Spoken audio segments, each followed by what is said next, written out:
Et bonsoir à tous, bienvenue sur la chaîne de l'Exa Crypto. Nous sommes le dimanche 11 janvier 2026, 18h44, et on va faire le point en cette fin de journée sur la situation du Bitcoin à quelques heures de la fameuse clôture hebdomadaire. Et oui, vous le savez, la clôture hebdomadaire, elle arrive très bientôt. Et donc en général, il se passe toujours des choses lors de cette fameuse clôture hebdomadaire. Donc on va regarder tout ça en détail. Regardez, on a cette cryptomap qui reprend des belles couleurs. On a le render qui pousse, on a un peu pas mal de crypto-monnaies qui poussent. Je ne vais pas dire toutes les crypto-monnaies parce qu'il y en a quand même encore quelques-unes qui sont plutôt bloquées. Mais justement, il y a quand même pas mal d'opportunités qui sont levées. Donc on verra tout ça, bien sûr, par la suite. Donc là, on va regarder tout ce qui se passe au travers de cette vidéo sur la situation crypto. Avant ça, je rappelle bien sûr à tout le monde que tout ce que je vais dire n'est en aucun cas un conseil financier. Bien sûr, c'est à vous de faire vos propres recherches. Et n'oubliez pas que le trading de crypto comporte bien sûr des risques de perte partielle ou majeure. Et on démarre. On démarre sur ce Bitcoin. Et donc, vous le voyez, on a un Bitcoin qui pousse quand même, ça fait plaisir.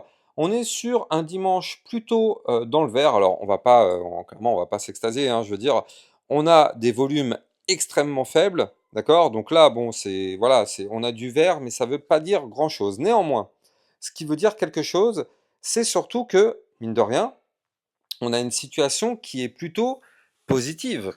Je rappelle que le Bitcoin a des niveaux clés pivots sur lesquels on est actuellement, donc je les redonne, le bas du ruban de moyenne mobile, pardon, plus le support pivot des 89 660, comme vous pouvez le voir pour le moment, on est bien sûr au-dessus de ces niveaux clés, et ça tient parfaitement. Et donc c'est là où c'est vraiment une bonne nouvelle, c'est que on le sait, hein, on le sait, ce sont des niveaux clés qu'il va falloir protéger quoi qu'il arrive. Et ben pour l'instant c'est le cas, d'accord? Pour l'instant c'est protégé. Et tant que on est dans cette situation, eh bien tout va bien. J'ai envie de dire, tout va bien. Alors on le sait, on est en crypto-monnaie, hein.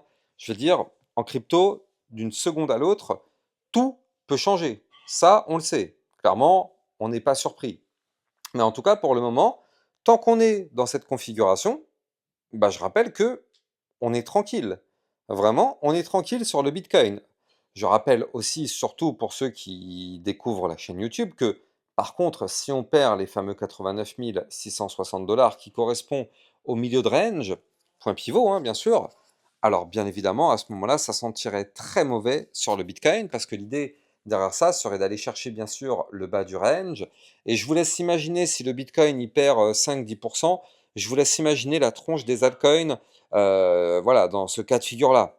Clairement, on est sur des altcoins qui pourraient perdre 20 à 30% si le Bitcoin va chercher son bas du range. Donc bon, c'est pas pour l'instant le scénario qui est mis sur la table, mais tout de même, il faut garder en tête ce scénario. Oui, c'est bullish pour le moment, on va pas se mentir, pour le moment, on est clairement dans une situation bullish. Je rappelle que oui, il est vrai qu'on est dans une configuration depuis le 17 novembre de consolidation, donc un range. Mais je rappelle aussi que là, à l'intérieur du range, vous le voyez, on a démarré une phase bullish avec des points hauts de plus en plus hauts et des points bas de plus en plus hauts. Donc pour l'instant, à l'intérieur du range, on est dans une phase bullish. Alors oui, on a connu un retracement en se faisant rejeter par le haut du range à 89 180 dollars, oui, mais c'est pas grave. Est-ce qu'on a cassé la dynamique haussière qu'on a mis en place depuis le rebond qui avait eu lieu le 18 décembre, dont je vous avais fait part avant, hein? On savait sur la chaîne YouTube qu'on allait très sûrement rebondir et que si on rebondissait, c'était pour aller chercher le haut du range. C'est ce qui s'est passé. Et donc là, du coup, du côté de ce Bitcoin, pour le moment, la phase haussière, je suis désolé, mais elle est là. Elle est bel et bien là. On est dans une phase de consolidation, mais à l'intérieur de cette phase de consolidation, on a une phase haussière qui, pour le moment, est toujours validée. D'accord? Elle est toujours validée, cette phase haussière, et c'est pour ça que c'est une très très bonne nouvelle du côté du Bitcoin. Et tant que cette phase haussière est toujours présente, on a, je le rappelle, l'espoir d'aller de nouveau retester le haut du range 94 180 dollars. Et je rappelle qu'en cas de cassure de ce range par le haut, bien évidemment, on pourrait s'attendre à des choses beaucoup plus belles du côté de notre Bitcoin. Mais pour l'instant, malheureusement, ce n'est pas le cas, donc on ne crie pas victoire. Mais franchement, c'est hyper encourageant. Maintenant, ce qui va nous intéresser, c'est la fameuse clôture hebdomadaire. Je rappelle que là, on est dimanche et qu'à 1 h du matin, on va avoir la clôture. Et donc, là, on va pas se mentir, il faut péter impérativement un niveau clé. D'accord? Le niveau clé à péter, eh ben, c'est notre niveau clé Fibonacci 0,236 à 91 438 $. Ça, c'est le niveau clé qui, quoi qu'il arrive, doit absolument être breaké. On n'ira pas plus haut tant que ce niveau clé n'est pas breaké en hebdomadaire. D'accord? Regardez, ça fait depuis le 17 novembre, on l'a fait une fois, deux fois, trois fois, quatre fois, 5 tentatives hebdomadaires de cassure de ce niveau clé, 5 échecs. D'accord? Donc pour l'instant, il est clair et net que c'est une situation délicate. D'ailleurs, ça se voit parfaitement du côté du graphique. Regardez ce qu'on est en train de faire comme chandelier. On est en train de faire ce qu'on appelle un doji. Donc là, je suis en vue hebdomadaire. Et en hebdomadaire, on est sur un doji. Je rappelle qu'un doji, c'est un chandelier qui matérialise une hésitation, une incertitude totale. Donc là, forcément, on est dans l'incertitude. On est sous le niveau clé Fibonacci qu'il faut absolument breaker. Donc forcément, tant qu'on n'arrive pas à le breaker, on est dans une incertitude. Donc c'est pour ça qu'il y a ce doji qui est en train de se matérialiser, parce qu'on sait tous qu'il faut absolument breaker ce niveau clé. Maintenant, vous le voyez, hein, ça galère. C'est un gros, gros niveau clé qu'il faut absolument breaker, et on n'y arrive pas. Pour le moment, pour le moment. Vous le savez, je suis en hebdomadaire, donc forcément, ça prend du temps. Donc c'est pas parce que pour le moment, ça passe pas, que ça va jamais passer. Attention, nous ne sommes pas naïfs. Mais en tout cas, oui, pour le moment, ça passe pas. Et bon, bah, forcément, c'est un peu problématique. Il faut absolument que ça passe pour aller rechercher des points plus hauts. Donc ça, en hebdomadaire, donc ce soir, on espère vraiment qu'on va clôturer au-dessus, pardon. Et on n'en est pas loin, hein. On n'en est vraiment pas loin. Regardez, on est actuellement à 90 842. Donc c'est-à-dire que là, il faut que le Bitcoin monte à peine de 600 $. Je veux dire, pour le Bitcoin, c'est rien. C'est que dalle pour le Bitcoin, 600 $. Donc, c'est que dalle, oui, mais pour l'instant, on n'y arrive pas. Et oui, c'est ça le problème. Donc bon, on va continuer de patienter, hein, bien évidemment. De toute façon, on ne peut rien faire de plus, hein, j'ai envie de dire.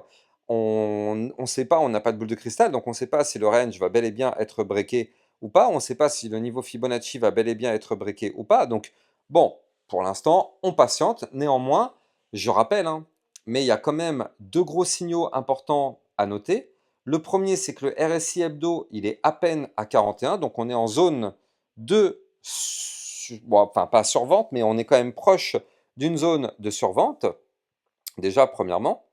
Et deuxièmement, eh bien, ce qui est intéressant, c'est que on a ce momentum MACD qui petit à petit est en train de se rapprocher d'un fameux cross-bull. Encore une fois, c'est pas tout de suite, hein. Attention, patience et prudence. Mais regardez, là, il y a la place de mettre encore peut-être une, deux, peut-être allez, 3 semaines. Donc c'est-à-dire que dans les 3 prochaines semaines, eh ben, on va peut-être avoir le fameux cross-bull du côté eh bien, du Bitcoin. Et donc, si on arrive à avoir le cross-bull hebdomadaire, bon, bah, vous l'avez compris, ça pourrait sentir très très bon parce que je rappelle qu'en hebdomadaire, on est en dessous d'un niveau clé hyper stratégique. Et ce niveau clé, il est à deux doigts d'être récupéré. Alors, avant de continuer cette vidéo, je rappelle que vous pouvez déjà me suivre sur Twitter, bien évidemment, le lien est en description de vidéo. Et surtout, si vous voulez trader les crypto-monnaies, ça se passe sur Bybit Europe, la plateforme de trading qui vous propose un bonus pouvant aller jusqu'à 5030 $ en fonction de votre dépôt. Plus le dépôt est élevé, plus le bonus sera élevé. Et surtout, ils ont lancé il n'y a pas très longtemps la possibilité de faire du DCA. Je rappelle que le DCA, c'est le fait d'investir à intervalles de temps réguliers, donc par exemple toutes les semaines ou tous les mois, sur une ou plusieurs crypto-monnaies. Et donc justement, en général, cette méthode-là, bah, c'est celle que Michael Saylor fait tous les lundis. D'ailleurs, demain c'est lundi, donc à tous les coups, on va apprendre que Michael Saylor, eh ben, il a investi sur du Bitcoin. Normal, il fait un DCA tous les lundis. Et bien forcément, c'est une méthode qui fonctionne très très bien sur la durée. Donc n'hésitez pas, vous avez mon lien de parrainage en description de vidéo. Donc là, du côté du Bitcoin, en hebdomadaire, je rappelle que on est actuellement juste en dessous du bas du range aussi qu'il faut absolument récupérer. Donc là, ce niveau clé Fibonacci des 91 438, c'est un double point pivot parce que je rappelle que quand on réintègre un range par le bas, bien évidemment, vous l'avez compris, le but est d'aller chercher le haut du range.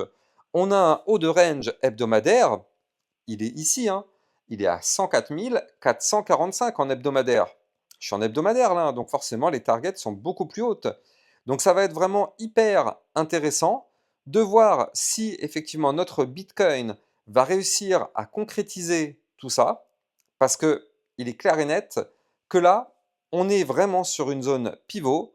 Zone pivot parce que effectivement, si on arrive à breaker la zone dans laquelle on est actuellement, bien sûr, on le sait, on risque de remonter et de faire des choses plutôt bullish. Pour l'instant, c'est pas le cas, mais ça pourrait l'être bientôt. Affaire à surveiller, bien évidemment, de très très près. Donc en tout cas, si vous avez kiffé la vidéo, n'oubliez pas de liker, commenter, partager au maximum. Et surtout, abonnez-vous. Je rappelle que vous êtes sur la deuxième chaîne YouTube.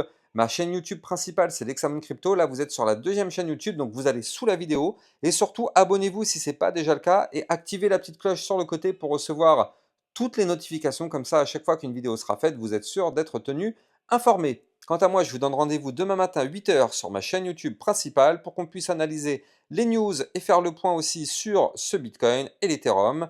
En attendant, je vous souhaite un excellent dimanche soir. Je vous donne rendez-vous demain matin à 8 h. Ciao, ciao! Bitcoin, Ethereum, you know the drill. Lost it all but came back with the skill. I lost it all but now I'm back. Crypto millionaire, that's a fact. Diamond hands through the crash. Now my wallet's looking stacked.